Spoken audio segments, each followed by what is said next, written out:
Reserves and surplus में और कुछ भी नहीं है, तो थर्ड पे चलते हैं। थर्ड नोट था I think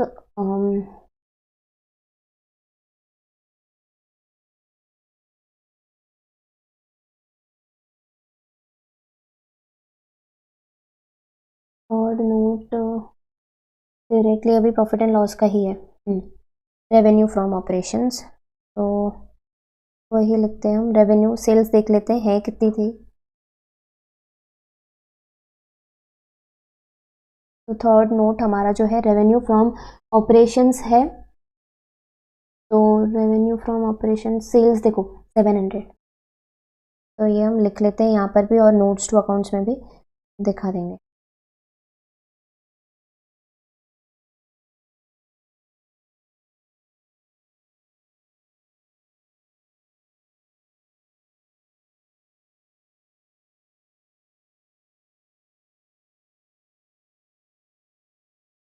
revenue from operations, तो ये था सेल्स जो कि है 700।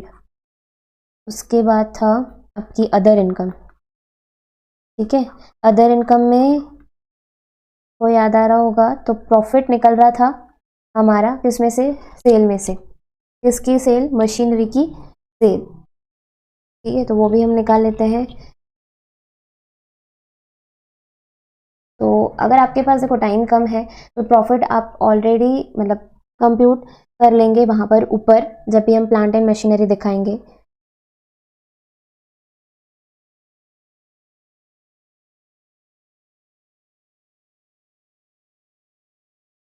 But plant and machinery I think मैंने नोट नंबर दिया ही नहीं है उसके लिए, सॉरी फॉर दैट। तो उसके लिए मैं नोट यहाँ पर 3 दे देती हूँ और रेवेन्यू के लिए 4 दे दूंगी, ओके।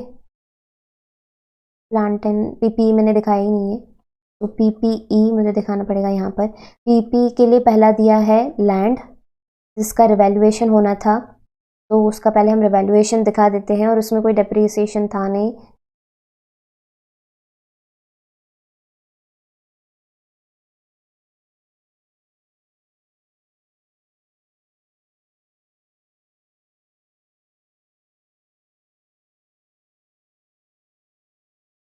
हम्म 220 जो हो चुकी थी 360 पर, तो मैंने नोट दिया ही नहीं था उसका, वो भी नोट दे देते हैं।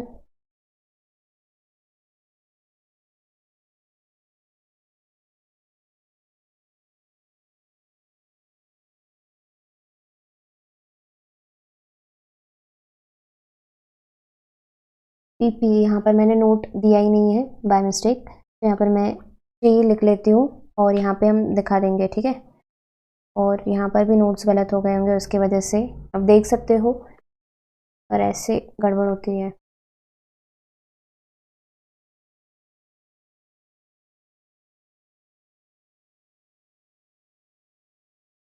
फोर, 5 और यहाँ पर 6, 7, ठीक है।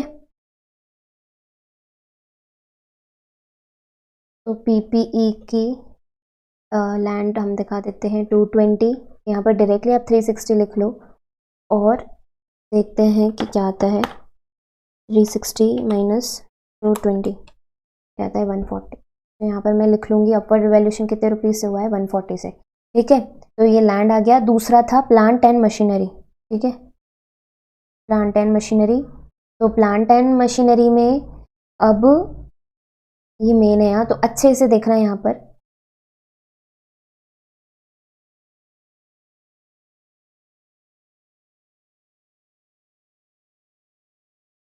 तो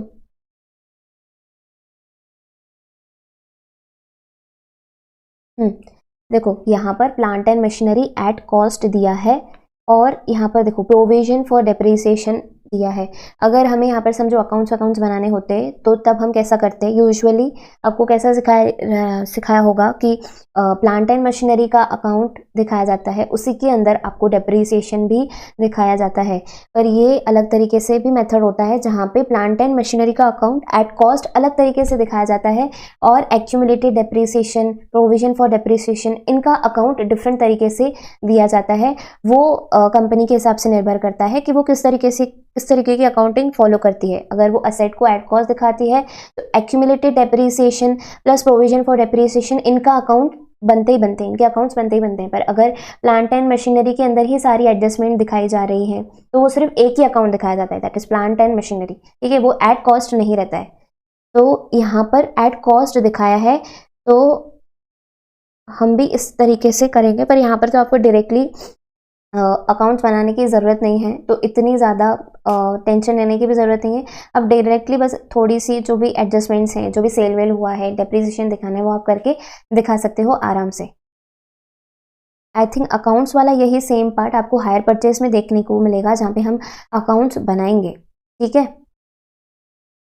पर यहाँ पर और नाउ यहाँ पे आपको कोई अकाउंट बनाने की ज़रूरत नहीं है, पर एक चीज़ आपको दिखानी थी कि अगर एट कॉस्ट दिया है पहले से ही और एक्यूमुलेटेड डेप्रीसिएशन अलग से दिया है, प्रोविजन फॉर डेप्रीसिएशन अलग से दिया है, तो आप चाहें तो अलग तरीके से अकाउंट बना के कर सकते हैं, ठीक है।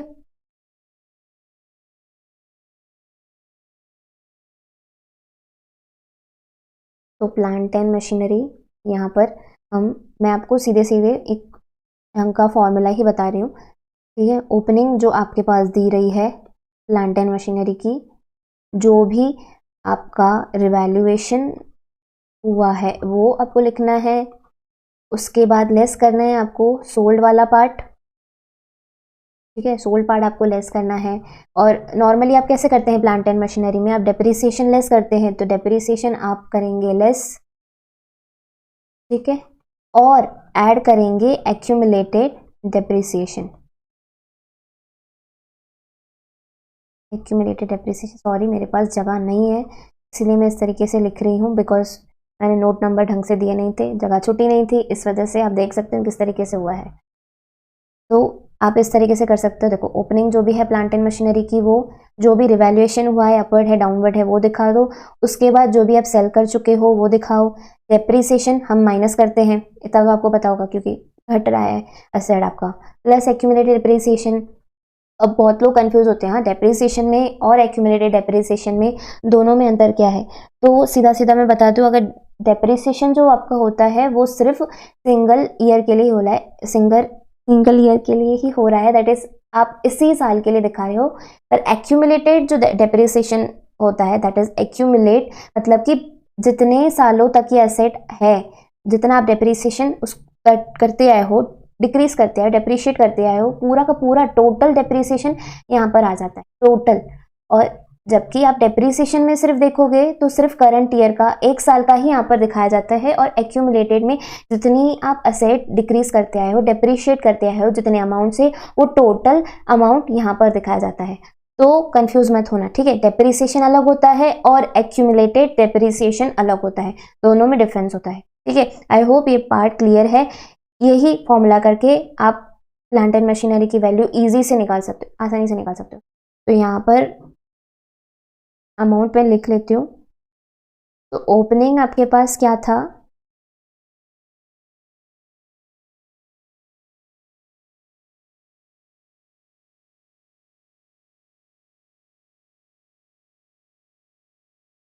तो ये आप कैसे करेंगे, ओपनिंग बैलेंस क्या है 770, ठीक है।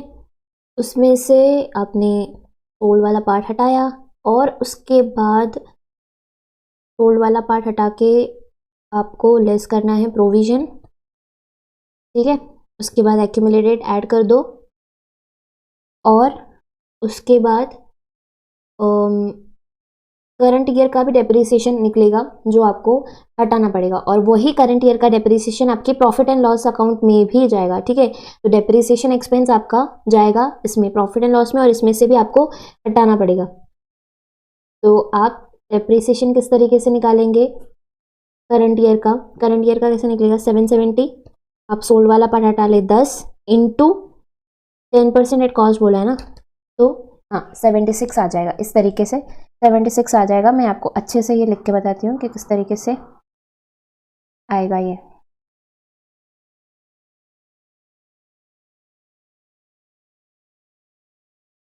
तो यहाँ पर मैं लिख के बताती हूँ और फिर जगह नहीं बचेगी। 770 आपका हुआ ओपनिंग, रिवैल्यूएशन है नहीं। उसके बाद है सोल्ड पार्ट था आपका 10। उसके बाद है आपका डेप्रीसिएशन, करंट ईयर का डेप्रीसिएशन हमें निकालना है। तो ऊपर प्रॉफिट एंड लॉस में जब ये हम बताएंगे तब लिख रहे हैं, ठीक है। प्रोविजन जो आपका दिया था तब तक के लिए वो हम माइनस कर लेते हैं, माइनस कर दिया 172। एक्यूमुलेटेड था आपको ऐड करना है तो वो था 8। इस तरीके से आपका PPE that is plant and machinery का अमाउंट आ जाएगा। पीपीई का दैट इज लैंड में तो आपने लिखा है, इससे आपका टोटल पीपीई का अमाउंट आ जाएगा, ठीक है। तो प्लांट एंड मशीनरी का डेप्रीसिएशन का, करंट ईयर का डेप्रीसिएशन, प्रोविजन तो आपके पास था, करंट ईयर का डेप्रीसिएशन का अमाउंट निकाल लेते हैं, यहाँ पर डालेंगे और उसके बाद आपको प्लांट एंड मशीनरी की वैल्यू मिल जाएगी, ठीक है। तो यहाँ पर आएगा डेप्रीसिएशन एक्सपेंसेस में, तो इसके लिए आप यहाँ पर 8 दे दो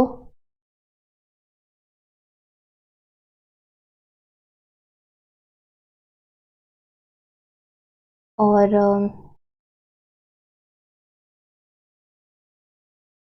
यहाँ 8 वाली यहाँ पे बना दे, ठीक है।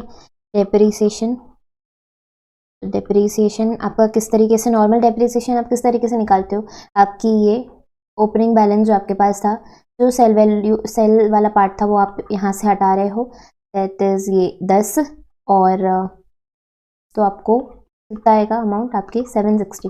और डेप्रिसिएशन का रेट कितना दिया है 10%, तो ये कितना आ जाएगा 76।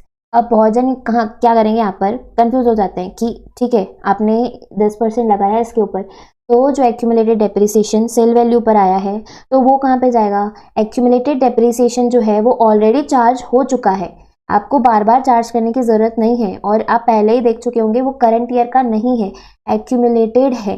तो एक्यूमुलेटेड ऑलरेडी चार्ज हो चुका है, ऑलरेडी उसकी एंट्री भी हो चुकी है, ऑलरेडी वो प्रॉफिट एंड लॉस में दिखाया जा चुका है, तो बार बार आप उसको प्रॉफिट एंड लॉस में नहीं दिखा सकते। और करंट ईयर का डेप्रिसिएशन जो बन रहा है वो ये बनेगा, आपका ओपनिंग बैलेंस सोल्ड वाला पार्ट हटा के जो भी रेट आएगा वो आप डालेंगे, एक्यूमुलेटेड डेप्रिसिएशन नहीं। तो भूल से भी उसको मत डालना, आपका प्रॉफिट एंड लॉस अकाउंट का जो भी आएगा अमाउंट वो गलत आ जाएगा इसके वजह से, ठीक है। तो आपका डेप्रिसिएशन का अमाउंट कितना निकला, -76 कर देते हैं, ठीक है। तो इस तरीके से आपका आ जाएगा प्लांट एंड मशीनरी का अमाउंट 770 -10 -172 -76 +8, ये आएगा आपका 520, ठीक है।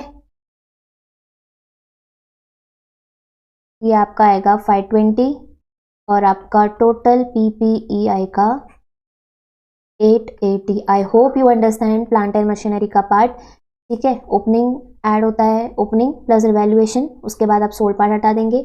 डेप्रिसिएशन असेट डिक्रीज हो रही है वो आप यहाँ से हटाएंगे, तो इसलिए आप माइनस कर रहे हो। एक्यूमुलेटेड इसीलिए ऑलरेडी वो चार्ज हो चुका है, तो इसमें हम ऐड करके बता देंगे, इफेक्ट वो पूरा का पूरा नील हो जाएगा और आपको एट कॉस्ट आपकी लैंड मिल जाएगी, ठीक है। इस वजह से हम ये सारा ट्रीटमेंट यहाँ पे कर रहे हैं। तो हमें प्रॉफिट एंड लॉस अकाउंट में भी दिखा दिया है और यहाँ पर भी दिख गया है, ठीक है। तो आई थिंक पीपी की हो गई। हाँ, पीपी में जो हमने that is plant and machinery में आपने जो भी ओल्ड मशीन आपने सेल की, तो यहाँ से जो भी प्रॉफिट निकला वो प्रॉफिट यहाँ पे आपको शो करना है। तो profit on sale of machinery जो हम अदर इनकम में दिखा रहे हैं, यहाँ पर देखो बैलेंस आपका कितना था मशीन का 10 था, ठीक है। आप यहाँ से हटा रहे हो एक्यूमुलेटेड डेप्रिसिएशन, एक्यूमुलेटेड डेप्रिसिएशन कितना था 8, ठीक है। और आपको कैश कितनी रिसीव हुई इसको सेल करने के बाद, पहले इतना निकाल लेते हैं 2, ये आपकी क्या बच गई WDV, ठीक है, ये आपकी बच गई WDV। और आपको कैश कितना रिसीव हुआ यहाँ पर, कैश रिसीव्ड वो हुई 4000, दैट इज 4। तो इवेंचुअली आपको प्रॉफिट कितना हुआ, 2000 का, ठीक है, ये 2 रुपए का आपको प्रॉफिट हुआ। तो यही 2 रुपए आप यहाँ पर दिखाएंगे, ठीक है। आई होप आपको समझ गया होगा कि प्रॉफिट कैसे निकला सेल ऑफ मशीनरी पे। बहुत इजी है, पहले पहले में थोड़ा सा ऐसे जाएगा, पर जैसे आप प्रैक्टिस करेंगे आपको आसानी से समझ जाएगा, ठीक है। अब उसके बाद देखते हैं फिफ्थ नोट किसका था।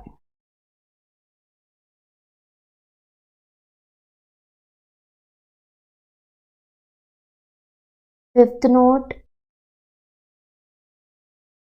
नोट अदर इनकम का था, वो नोट्स में ही हो गया मिस्टेक नंबरिंग देने में। उसके बाद आपको है finance cost 6,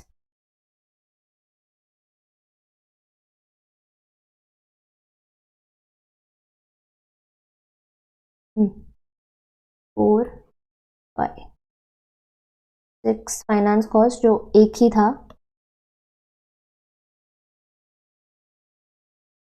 debenture interest, debenture interest ये आपका फाइनेंसिंग से रिलेटेड है, तो इसीलिए हम इसे फाइनेंस कॉस्ट में डालते हैं। ये आपका कितना था, 20।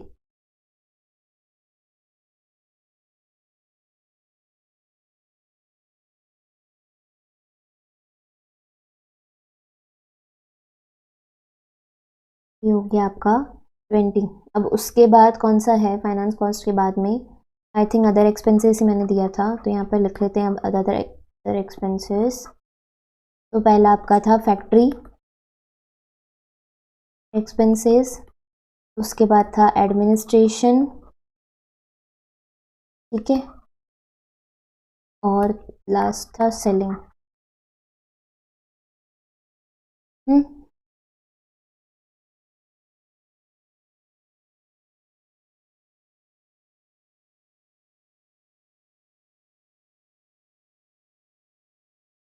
फैक्ट्री आपका 60, 30, 30, ये तीनों है, 60, 30, 30, 120। और कोई चीज़ नहीं है तो बस डायरेक्टली हम इसको रख देंगे आप।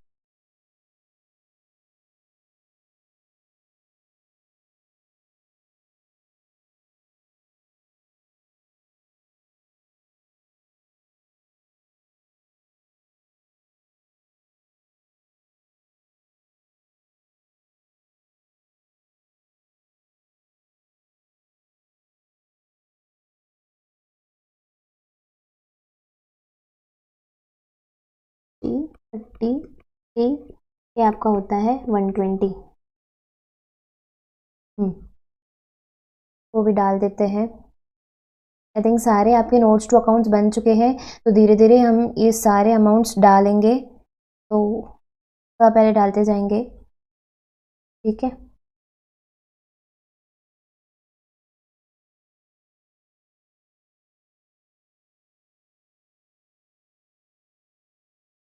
तो पहले शेयर कैपिटल जो था आई थिंक 300 बन रहा था।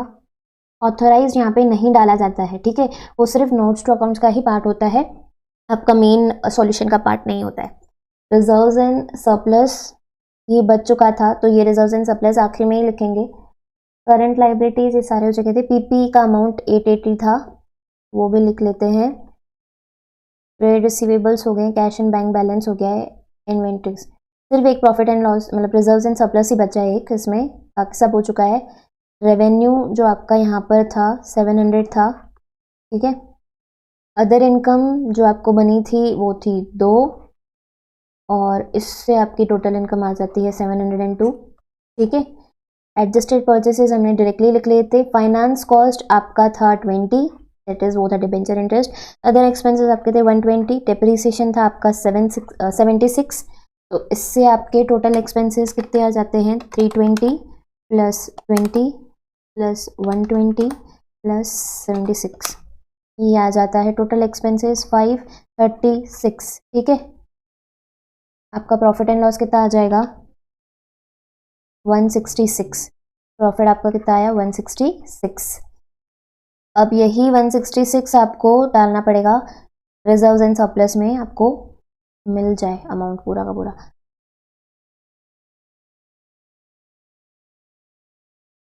ठीक है। क्लोजिंग बैलेंस आपके पास कितना आया, 166। ठीक है, ये आया प्रॉफिट एंड लॉस अकाउंट का, तो हम इसको बाहर लिख लेते हैं। 238 टोटल आएगा, 238। देखो जनरल रिजर्व आपका आ गया, सिक्योरिटीज प्रीमियम आ गया, प्रॉफिट एंड लॉस अकाउंट पूरा आ गया। एक और चीज़ जो यहाँ पर आएगी जो हमारी रह गई है वो था रिवैल्यूएशन रिजर्व। याद आ रहा होगा आपने, पीपीई यहाँ पर देखो रिवैल्यू किया है, तो यही रिवैल्यूएशन रिजर्व जाएगा आपका रिजर्व्स एंड सरप्लस में। तो यही एक चीज़ रह गई थी रिजर्व्स एंड सरप्लस में लिखना, तो लास्ट में हम लिख लेंगे रिवैल्यूएशन रिजर्व, जो वो कितनी आ रही है 140। ठीक है 140। अब टोटल निकाल लेते हैं सबकी कितनी आई है।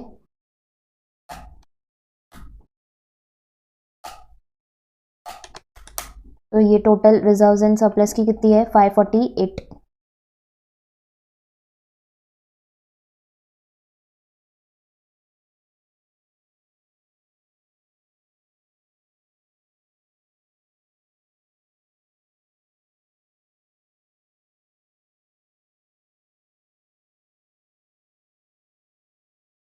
तो यहाँ पर हम लिख लेंगे 548। आई थिंक सब आइटम्स हो चुके हैं, पर फिर भी एक बार हम देख लेते हैं बैलेंस शीट के ऊपर अगर कोई भी चीज़ रह गई हो हम लिख लेंगे। ठीक है, सारी की सारी एडजस्टमेंट देख लीजिए। आई थिंक एक सिर्फ डिविडेंड का समझाना ही बाकी है, बाकी सारे आइटम्स आपके हो चुके हैं। सस्पेंस अकाउंट का यहाँ पर कोई भी काम नहीं है, पर हाँ जब आप जर्नल एंट्री पास करेंगे तब मैं आपको दिखा देती हूँ कि ये कैसे वर्क करेगा। तो यहाँ पर बैलेंस शीट और प्रॉफिट एंड लॉस अकाउंट का इसका कोई भी एडजस्टमेंट नहीं आएगा। ठीक है, बाकी सब आइटम्स हो चुके हैं, तो हम टोटल निकाल लेते हैं। बाकी बचा सस्पेंस अकाउंट की जर्नल एंट्री और डिविडेंड आपने यहाँ पर क्यों नहीं दिखाया वो समझाना। 300 प्लस 548 प्लस 200 प्लस 52 और ये हुई 1100 लाइबिलिटीज़ की, और 880 प्लस 96 प्लस 20 प्लस 86 10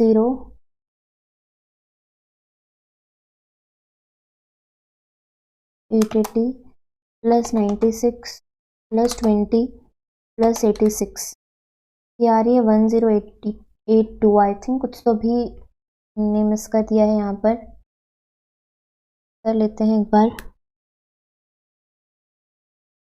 एक्चुअली यहाँ पर इंटरिम डिविडेंड का आ गया था, तो हमने वही नहीं दिखाया है, तो यहाँ पर आप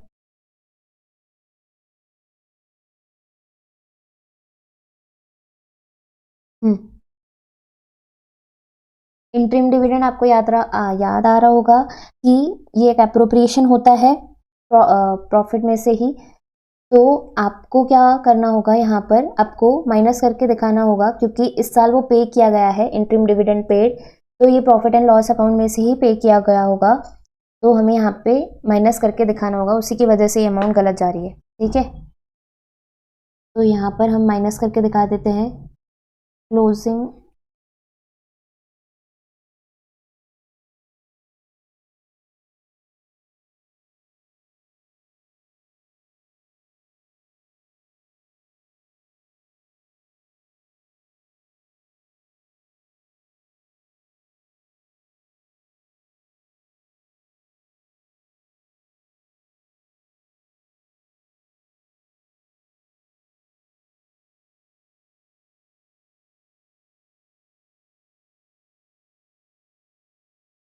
तो ये क्लोजिंग बैलेंस और लास्टली इंटरिम डिविडेंड हमारा बच रहा था यहाँ पर लिखना, तो आपको दिखाना पड़ेगा इंटरिम डिविडेंड पेड। ठीक है, ये बिकॉज अप्रोप्रिएशन है। तो ओपनिंग बैलेंस आपका कितना था 8, क्लोजिंग आपका आया था 166।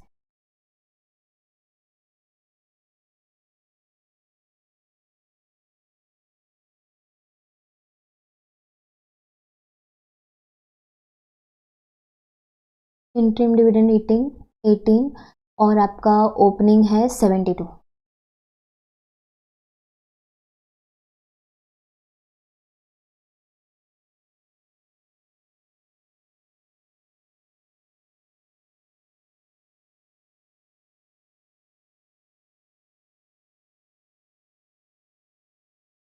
52 18 माइनस हो जाएगा, तो ये कितना आएगा आपका 72 प्लस 166 माइनस 18 220।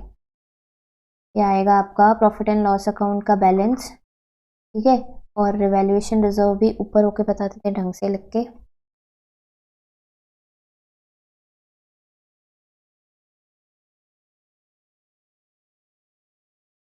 रिवैल्यूएशन रिजर्व तो वो कितना था 140 वो आ गया। तो इस तरीके से आपकी ये पूरा रिजर्व एंड सरप्लस का बैलेंस आ गया। बस अभी आपको टोटल निकालनी है, ठीक है।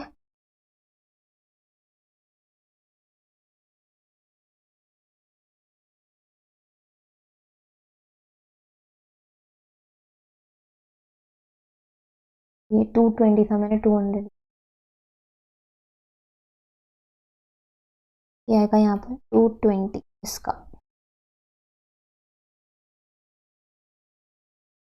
तो ये टोटल आया है 530 रिजर्व्स एंड सरप्लस की।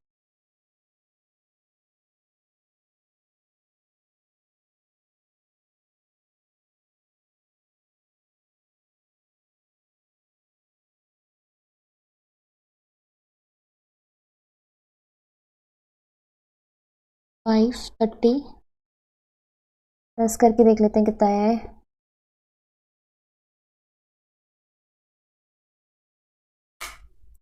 1082।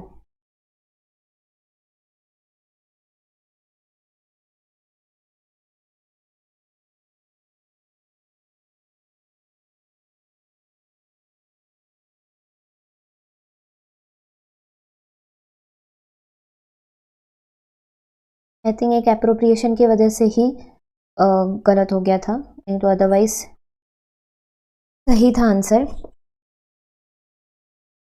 आप भी देख सकते हो कि अगर मेरी मिस्टेक हो सकती है तो आपकी भी हो सकती है। इस थोड़ी थोड़ी चीज़ों की वजह से एग्ज़ाम में तो और ज़्यादा प्रेशर रहता है अच्छे से सॉल्व करने का, पर हो सकता है कि आप जल्दी जल्दी में भूल जाएं चीज़ें, तो इसीलिए फोकस बना के रखें और कोशिश करिएगा कि हर चीज़ ढंग से हो, क्योंकि आप मिस्टेक से बच पाओगे। और यही इन सारी चीज़ों के लिए आपको प्रैक्टिस लगेगी, तभी आपको चीज़ें याद रह पाएंगी।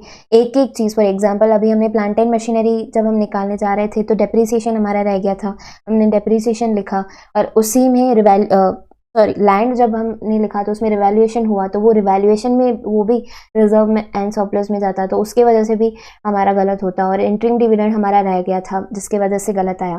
तो ये चीज़ें छोटी छोटी चीज़ें हैं जिसकी वजह से बैलेंसेस इधर उधर हो सकते हैं और आपका पूरा का पूरा सॉल्यूशन गलत जा सकता है, ठीक है। तो ये चीज़ें ध्यान रखिएगा और नोट्स भी बनाने में ध्यान में रखना, जैसे मुझसे अभी मिस्टेक हुई आपसे ना हो।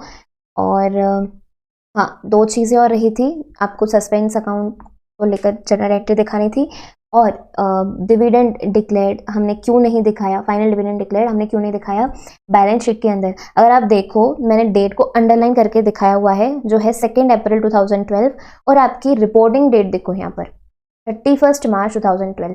अब जो चीज़ें रिपोर्टिंग डेट के बाद डिक्लेयर हुई हैं तो आप उसको लाइबिलिटी कैसे बता सकते हो, ठीक है। तो उसको आपको सिर्फ नोट्स में दिखा देना है, क्योंकि ये रिपोर्टिंग डेट के बाद डिक्लेयर किया गया है, तो लाइबिलिटी जैसा अकर होता ही नहीं है, लाइबिलिटी होती ही नहीं है। तो इससे डायरेक्टली आपको किधर दिखाना होगा, नोट्स टू अकाउंट में आपको बस दिखा देना है कि फाइनल डिविडेंड डिक्लेयर हुआ था, ठीक है।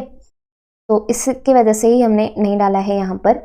बचता है एक सस्पेंस अकाउंट की जनरल एंट्री, तो वो यहाँ पर आगे यहाँ पर मैं दिखा देती हूँ।